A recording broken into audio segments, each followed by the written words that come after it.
दर्शकबिन देख्न सक्नुहुन्छ राष्ट्रिय स्वतन्त्र पार्टीका सभापति रवि लामिछाने यति बेला संसद सकाएर बैठक सकाएर बाहिर निक्लिनु भएको छ।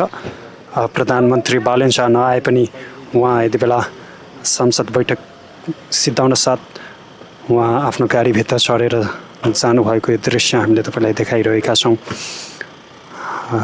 देख्न सक्नुहुन्छ सभापति रवि लामिछाने आफ्नो गाडीमा चढेर संसदको बैठक सकाएर उहाँ हिँड्नु भएको अवस्था छ। यद्यपि प्रधानमन्त्री बालेन शाह भने संसद बैठकमा नआएको धेरै भएको छ। उहाँको गाडी देख्न सक्नुहुन्छ सभापति रवि लामिछानेको गाडी, उहाँ आफ्नो गाडी चढेर गइसक्नु भएको अवस्था छ।